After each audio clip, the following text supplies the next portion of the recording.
L'un de vous m'a demandé ce que je pense de la communication de quelqu'un qui a dit que le FONAREV ne fait pas bien son travail.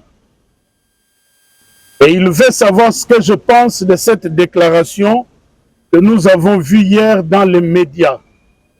Je réponds en ces termes. J'ai la particularité d'avoir géré pendant un temps comme vice-ministre de la Justice et contentieux international, puis ministre intérimaire de la Justice, garde des Sceaux, le FRIVAO. Actuellement, je gère à travers mon ministère des Droits humains le FONAREV. Ce sont là les deux institutions ou établissements publics consacrés à la gestion des dossiers de victimes en République démocratique du Congo. Donc, je puis, plus que quiconque, donner le témoignage suivant. Le FONAREV fait bien son travail. Je ne le dis pas pour la première fois, je l'avais dit quand j'étais encore ministre ad intérim de la Justice. Parce que pour indemniser les victimes, il faut les identifier formellement.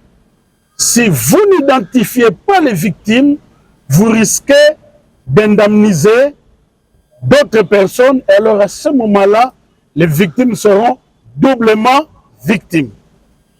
Et donc, j'ai vu à mon arrivée que le FONAREV, au-delà des textes législatifs qui sont préparés, que je vais devoir présenter au Parlement à la rentrée qui a eu lieu, le FONAREV travaille aussi à l'établissement de ce qu'on appelle LUC. La LUC, c'est la liste unique d'identification des victimes. C'est lorsque cette liste sera contrôlée, confirmée, que la phase d'indemnisation des victimes va commencer.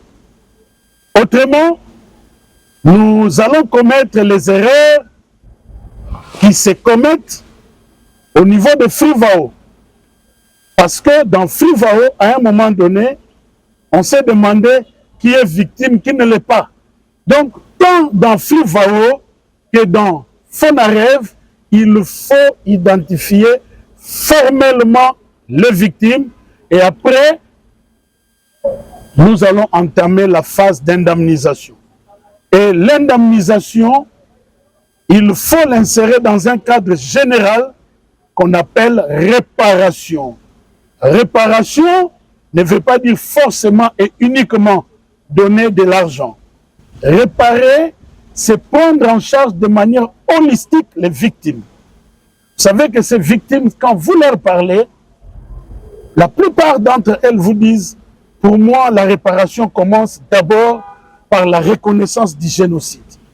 Il faut que ceux qui ont commis le génocide en RDC soient identifiés et sanctionnés.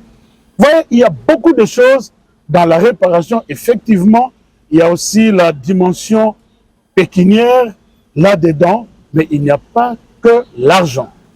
Donc,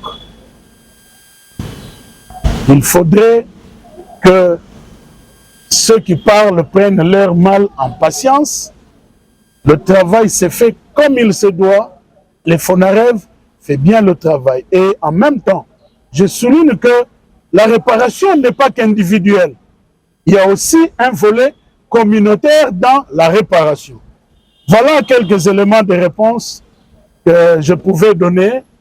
Et je termine sur ce point pour dire qu'un sage a dit, même quand je ne suis pas d'accord avec ce que vous dites, je défendrai jusqu'au bout votre droit de le dire. Aujourd'hui, en tant que ministre des Droits humains, je mets cette déclaration que nous avons vue hier dans les réseaux sociaux, dans la rubrique de la liberté d'expression, mais le fondement n'y est pas. Merci.